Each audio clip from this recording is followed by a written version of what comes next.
श्री सूर्यकांत मजमूदार जी, श्री जयंत रॉय जी और आज इस रैली में उपस्थित प्यारे भाई और बहनों, मैं आप सभी को नमस्कार कर मेरी बात की शुरुआत करना चाहता हूं।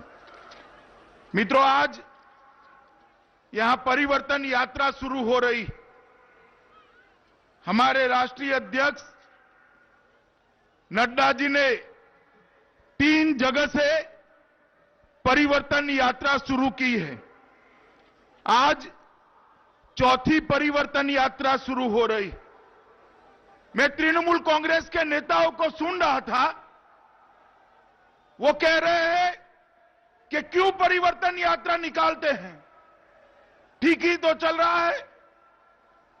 मैं आज कोच राजवंशी समाज की ये प्रचंड जनमेदनी को कहने आया हूं, ये परिवर्तन यात्रा किसी मुख्यमंत्री को बदलने की परिवर्तन यात्रा नहीं है, कोई एमएलए को हराकर दूसरे एमएलए को लाने की परिवर्तन यात्रा नहीं है। ये परिवर्तन यात्रा कोई मंत्री को हटाकर भारतीय जनता पार्टी के मंत्री बनाने की परिवर्तन यात्रा नहीं है। ये परिवर्तन यात्रा है बंगाल की स्थिति में परिवर्तन करने की यात्रा है। ये परिवर्तन यात्रा है। घुसपैठ से आप लोग परेशान हो या नहीं हो, भाई बताओ जरा, हो या नहीं हो? आप मानते हो कि ममता दीदी घुसपैठ रोक सकती है? रोक सकती है? ये घुसपैठ रोकने के लिए परिवर्तन यात्रा है। आप एक बार परिवर्तन करिए, भारतीय जनता पार्टी की सरकार बनाइए। मैं आपको कहता हूं, आदमी तो क्या, परिंदा भी घुस नहीं पाएगा, इस प्रकार का बंगाल हम बनाएंगे।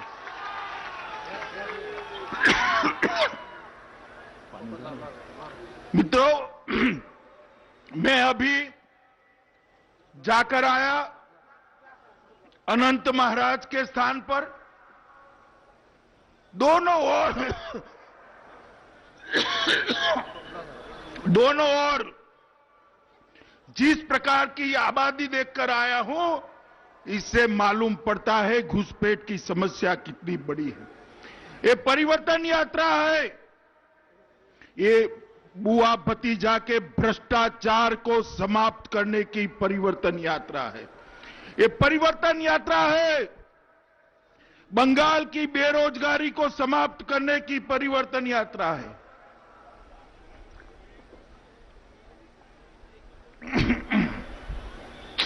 ये परिवर्तन यात्रा है बॉम्ब धमाके को बंद कर यहां रोजगारी देने की परिवर्तन यात्रा है। ये परिवर्तन यात्रा है किसानों की स्थिति को सुधारने की, उनकी गरीबी को समाप्त करने की परिवर्तन यात्रा है।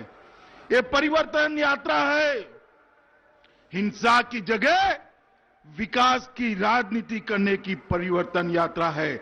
और माताओं, भाइयों, बहनों, ये परिवर्तन यात्रा है सोनार बांग्ला बनाने की परिवर्तन यात्रा है।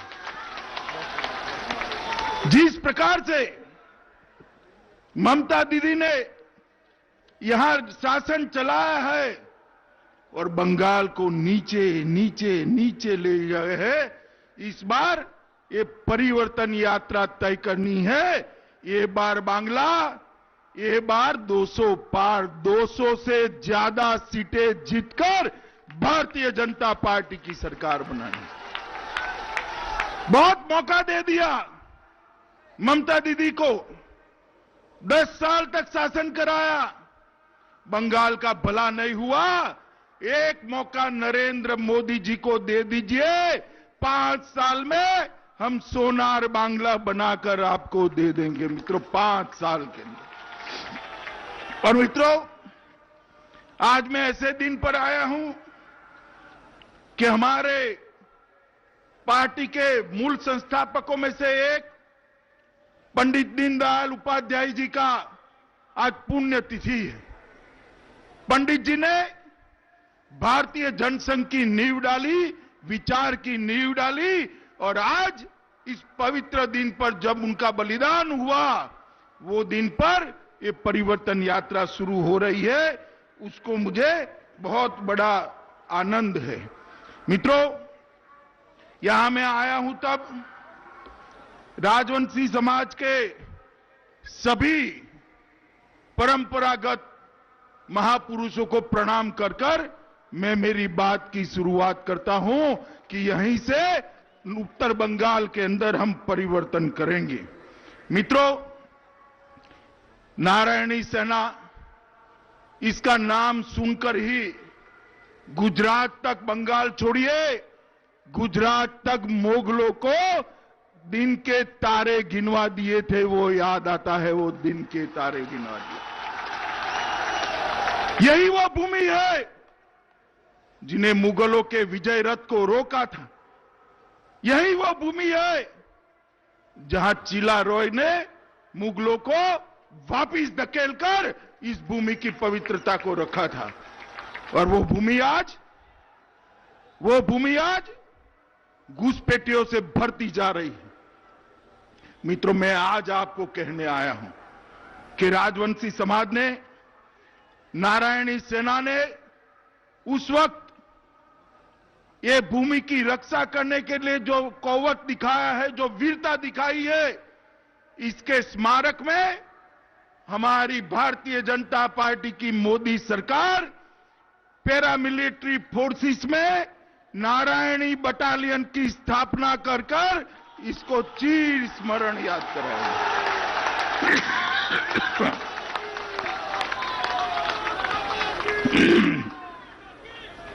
मित्रों, वो वीर चिला रॉय के नाम पर हमारी पैरामिलिट्री फोर्सेस का जहां ट्रेनिंग होता है, उनके ट्रेनिंग सेंटर का नाम वीर चिला रॉय के नाम पर रखकर हमेशा के लिए उनको प्रसिद्ध कर दिया गया। मित्रों, इतने सालों से पहले कम्युनिस्ट आए, कांग्रेस थी, तृणमूल कांग्रेस आई, मगर ये राजवंशी क्षेत्र के संस्कार, संस्कृति, साहित्य, उनका नृत्य, संगीत, भाषा, इसका सम्मान नहीं हुआ। मैं आपको वादा करता हूं कि भारतीय जनता पार्टी की बंगाल में सरकार की स्थापना होने के बाद 500 करोड़ के खर्च से यहां पर एक राजवंशी सांस्कृतिक केंद्र की स्थापना इसी स्थान पर कर हमें हमेशा के लिए राजवंशी समुदाय की महान संस्कृति को हम आगे बढ़ाएंगे। मित्रों, ठाकुर पंचानन बर्मन के जन्म स्थान पर भारतीय जनता पार्टी की बनने वाली सरकार बंगाल में जो बनेगी, वो 250 करोड़ रुपए के खर्च से ठाकुर साहब का एक बड़ा स्मारक वहां पर बनाकर उनकी मूर्ति लगाएगी।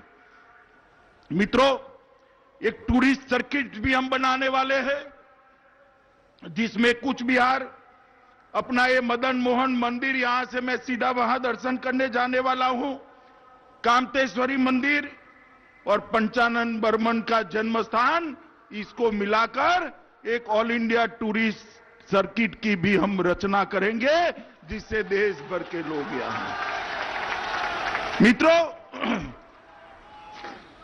ये तृणमूल कांग्रेस और कम्युनिस्ट पार्टी ने इस क्षेत्र के विकास के लिए कुछ नहीं किया है।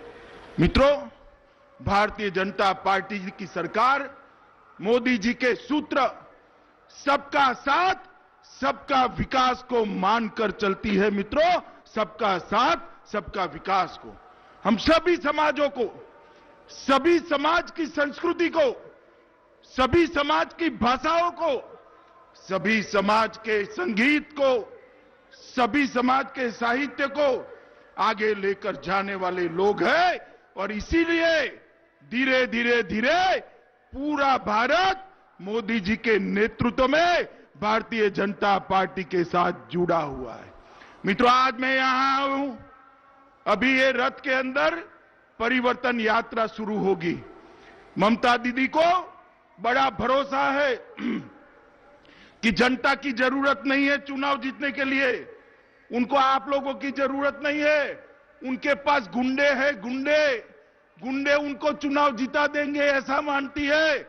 मगर मैं कहने आया हूं ममता दीदी, ये बंगाल का चुनाव इस बार ऐतिहासिक होने जा रहा है। आपके दंगा प्रमुख गुंडों के सामने मेरी भारतीय जनता पार्टी का बूथ प्रमुख लड़ाई लड़ने वाला है, बूथ का कार्यकर्ता लड़ाई लड़ने वाला। और ये लड़ाई आप नहीं जीत सकती, क्योंकि बंगाल की जनता ने तय कर लिया है कि इस बार हम परिवर्तन करके ही रहेंगे। मित्रों, अभी देश के प्रधानमंत्री नरेंद्र मोदी जी आए थे बंगाल में। उन्होंने बंगाल के किसानों के लिए एक बड़ी घोषणा की। वैसे तो बड़ा लेट हो गया है। देश भर के किसानों को मोदी जी हर साल 6,000 रुपया भेजते हैं, 6,000 रुपया सीधा बैंक अकाउंट में। आप बताओ भाई, कोच राजवंशी समाज के लोग और सारे ट्राइबल समाज के लोग, सारे लोग बताओ जरा, आपके अकाउंट में 6,000 रुपया आता है क्या? जोर से बोलो, आता है क्या? आना चाहिए नहीं आना चाहिए? आना चाहिए नहीं आना चाहिए? अरे कहां से आएगा? ये ममता दीदी आपका लिस्ट ही नहीं भेजती है, आपका बैंक अकाउंट नहीं भेजती है, मोदी जी कहां से भेजे? अब आप बताओ भाई, आपने तो उनको मुख्यमंत्री बनाया, कुछ बिगाड़ा है ममता दी का? आपने बिगाड़ा है? मगर वो आपके 6,000 रुपया रोक कर बैठ गई। चिंता मत करिए, भारतीय जनता पार्टी की सरकार बना दीजिए। पहली ही कैबिनेट में जो आपका 12,000 रुपया चला गया उसके समेत अगले साल का 6,000 रुपया, 18,000 रुपया आपके अकाउंट में ट्रांसफर करने का काम भारतीय जनता पार्टी। ये गरीब किसानों ने, ममता दीदी आपका क्या बिगाड़ा है? क्यों उनका पैसा रोक कर बैठ गई? क्या आप ऐसा मानती हो कि 6,000 रुपया मिलेगा तो वो मोदी जी की प्रशंसा करेंगे? अरे ममता दीदी, वो तो आपको सिर्फ और सिर्फ घुसपैठ के मुद्दे पर हटाने वाले हैं। मेरी बात याद रखना, घुसपैठ के मुद्दे। मित्रों, ये बंगाल के अंदर माहौल ऐसा कर दिया कि जय श्री राम बोलना माने गुनाह है। अरे ममता दीदी, बंगाल में जय श्री राम नहीं बोलना जाएगा तो कहां पाकिस्तान में बोला जाएगा क्या? मुझे बताओ भाइयों, बताओ बहनों, जय श्री राम बोलना चाहिए या नहीं बोलना चाहिए? बोलना चाहिए या नहीं बोलना चाहिए? तो मेरे साथ दोनों हाथ उठाइए और गगनभेदी नारा लगाइए, जय श्री राम, जय श्री राम, जय जय श्री राम। अभी ममता दीदी को इससे अपना अपमान लगता है। क्यों ममता दीदी, आपको क्यों अपमान लगता है? पूरा देश और देश दुनिया भर में फैले हुए करोड़ों लोग हमारे आराध्य श्री राम को याद कर कर गौरव महसूस करते हैं, गौरव। मगर आपको तकलीफ होती है क्योंकि आपको तुष्टीकरण कर कर एक वर्ग विशेष के वोट चाहिए। क्यों भाई, इनके वोट नहीं है क्या? ये सभी तो जय श्री राम बोल रहे हैं। मैं आपको वादा कराता हूं, चुनाव समाप्त होते हुए ममता दीदी भी जय श्री राम बोलती हो जाएगी, आप चिंता मत करिए। मित्रों, ये समाज के अंदर, पूरे उत्तर बंगाल के अंदर भीषण गरीबी मैंने देखी। मैं कई बार आया हूं उत्तर बंगाल के अंदर, भीषण गरीबी देखी। मोदी जी ने एक योजना बनाई है, हर गरीब को, देश के 60 करोड़ गरीबों को, इनके घर में अगर कोई बीमार होता है तो 5 लाख तक का सारा खर्चा मोदी सरकार उठाती है। मुझे बताओ भैया, अच्छी योजना है या नहीं है? जरा बताओ, योजना अच्छी है या नहीं है? आपको भी ये 5 लाख रुपया मिलना चाहिए या नहीं मिलना चाहिए? जोर से बोलो, मिलना चाहिए या नहीं मिलना चाहिए? मगर नहीं मिल रहा है। क्यों नहीं मिल रहा है? कि ममता दीदी को ये योजना पसंद नहीं आती है। आयुष्मान भारत योजना नरेंद्र मोदी साहब की वो नहीं चाहती है। उनको डर है कि आपके घर में अगर ये 5 लाख रुपया आया तो मोदी जी लोकप्रिय हो जाएंगे। मगर आप चिंता मत करो, एक बार सरकार बना दो, मैं आपको गारंटी देता हूं 1 सप्ताह के अंदर आयुष्मान भारत योजना बंगाल के हर गरीब को मिलती हो जाएगी। ममता दीदी, अब आप नहीं रोक सकती है गरीबों को उनकी सेवा करने से। नरेंद्र मोदी सरकार की सारी योजनाएं आप और आपका भतीजा जो रोक कर बैठे हैं, मैं आपको कहता हूं मई के बाद आप रोक नहीं पाओगी, क्योंकि आप मुख्यमंत्री ही नहीं होगी। मित्रों, मोदी सरकार इस प्रकार की 115 योजनाओं के माध्यम से गरीबों के कल्याण में लगी है। सरकारें क्यों होती है? गरीब, बीमार, बूढ़े, किसान, आदिवासी, दलित, उनकी सेवाएं करने के लिए सरकार होती है। ये सारी योजनाएं, 115 योजनाएं जो नरेंद्र मोदी जी ने बनाई है, वो सारी गरीबों के लिए है। ये ममता दीदी रोक कर बैठी है। मोदी सरकार गरीब कल्याण के लिए प्रतिबद्ध है। मोदी सरकार गरीब कल्याण के लिए प्रतिबद्ध है। ममता सरकार भतीजे कल्याण के लिए प्रतिबद्ध है। उनका दिन रात ध्यान एक ही चीज में है कि कब मेरा भतीजा मुख्यमंत्री बन जाए, कब मेरा भतीजा मुख्यमंत्री बन जाए। अगर ये तो हमारे दिलीप घोष ने लड़ाई न ली होती तो वो घोषणा भी कर चुकी होती कि अगली बार भतीजा मुख्यमंत्री बनना, मगर अब डर गई है, घोषणा नहीं करेगी।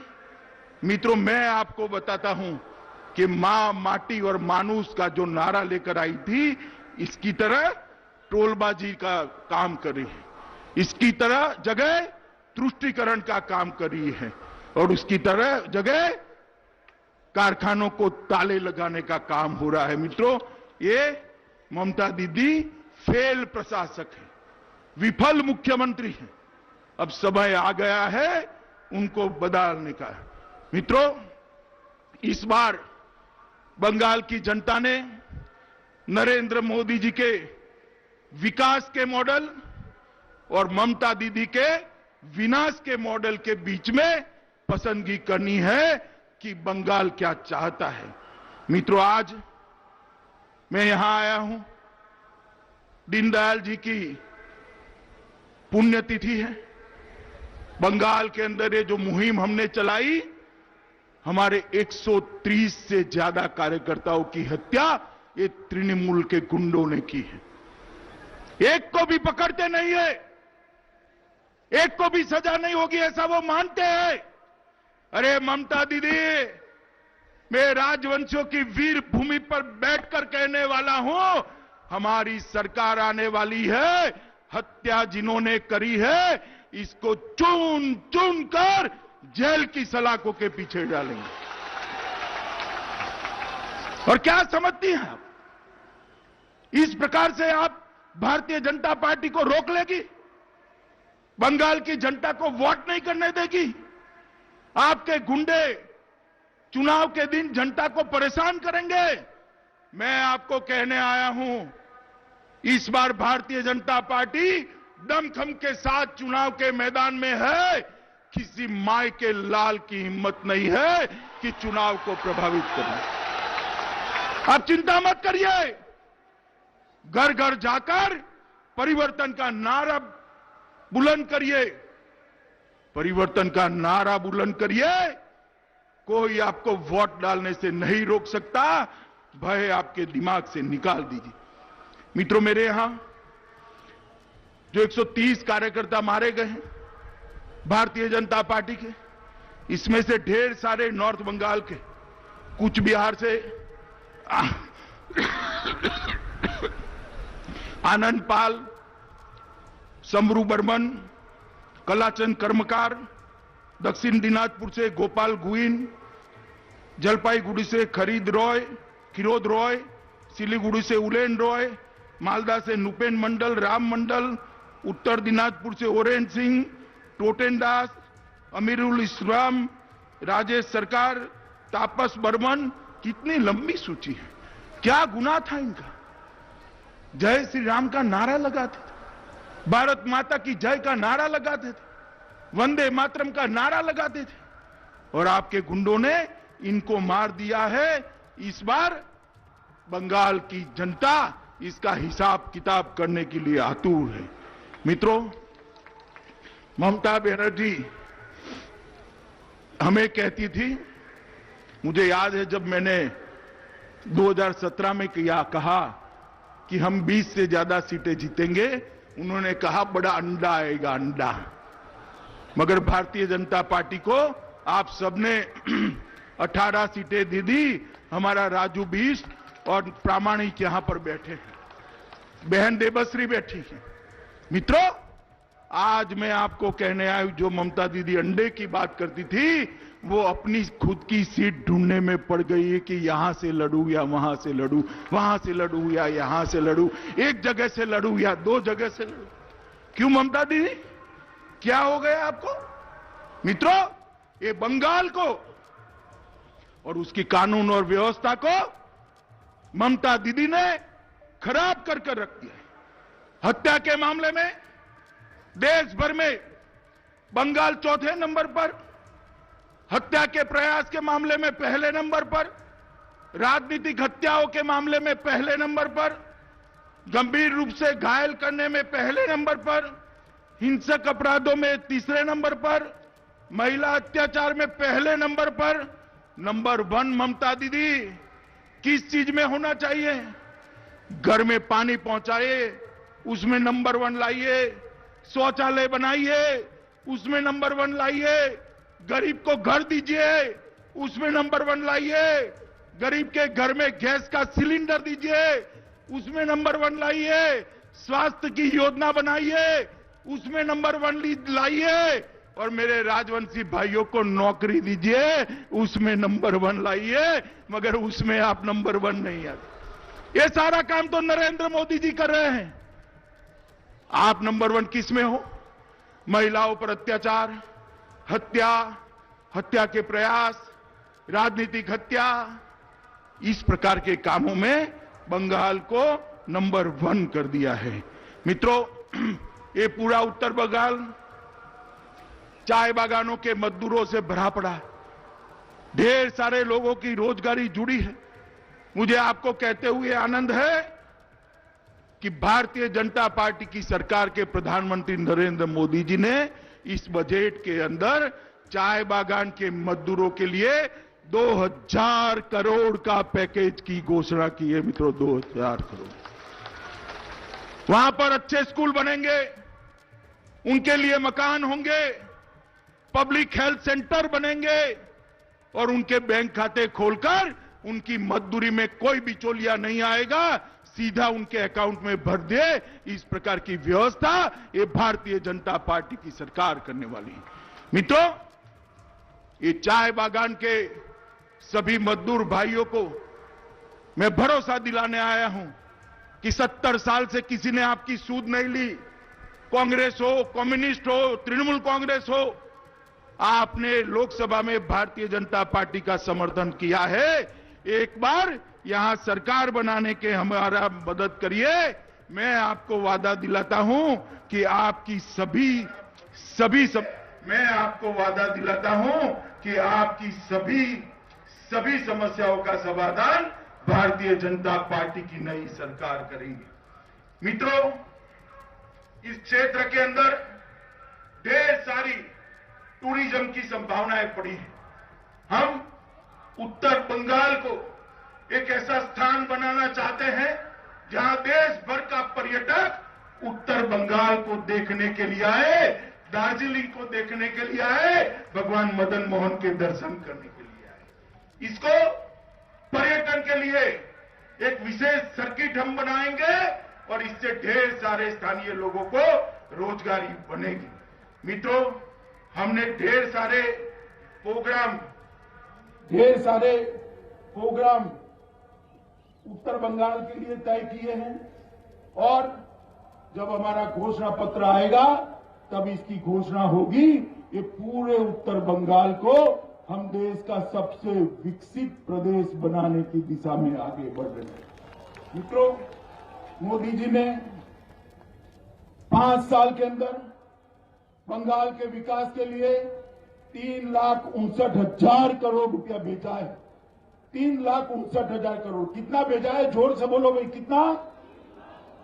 जोर से बोलो, ममता दीदी को सुनना चाहिए। आपके गांव में कुछ आया है क्या? आया है क्या? कहां गया?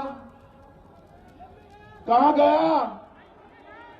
कहां गया? ये भाईपो के गुंडे सारा उठाकर ले गए। बंगाल की जनता पर 3.5 लाख करोड़ नहीं पहुंचा। ममता बनर्जी जी और उनके भतीजे के लोग ये टोलबाजी और करप्शन में ये पैसा खा गए हैं। मित्रों, एक ऐसी सरकार ला दीजिए जो मोदी जी पैसा भेजे वो आप तक पहुंचाए, ऐसी पारदर्शी सरकार लाई। मित्रों, मुझे एक बात बताओ, भारत सरकार बंगाल को मदद करे वो अच्छा है या बुरा है? जोर से बोलो, अच्छा है या बुरा है? लेनी चाहिए या नहीं लेनी चाहिए? ये ममता दीदी झगड़ती रहती है मोदी जी से, झगड़ा करती है। सुभाष बाबू के कार्यक्रम में भी झगड़ा कर दिया। भला सुभाष बाबू का कार्यक्रम था, उसमें तो आप राजनीति न करती, मगर ये झगड़ती रहती है। बंगाल का भला होगा इससे बताओ भाई, होगा क्या? तो इस चुनाव में एक ऐसी सरकार बना दीजिए जो मोदी जी के साथ रहकर बंगाल का विकास करे। मित्रों, एक इंजन मोदी जी का, दूसरा इंजन बंगाल की भाजपा सरकार का, ये डबल इंजन बंगाल को बहुत आगे ले जाएंगे। एक ऐसी सरकार बनाइए जो नरेंद्र मोदी के कंधों से कंधा मिलाकर बंगाल को विकास के रास्ते पर आगे बढ़ाए। ऐसी सरकार न बनाइए जो हमेशा झगड़े करने में व्यस्त हो, हड़ताल करने में व्यस्त हो, घुसपैठियों को आने देने में व्यस्त हो। बंगाल के अंदर दुर्गा पूजा करनी है, कोर्ट में जाना पड़ेगा क्या? सरस्वती पूजन बसंत पंचमी के दिन करेंगे तो शिक्षकों को मार डालेंगे क्या? अरे ममता दीदी, ये नहीं चलेगा। बंगाल में ये हिंदुस्तान है, यहाँ दुर्गा पूजा भी होगी, रामनवमी भी बनाई जाएगी, सरस्वती पूजन भी।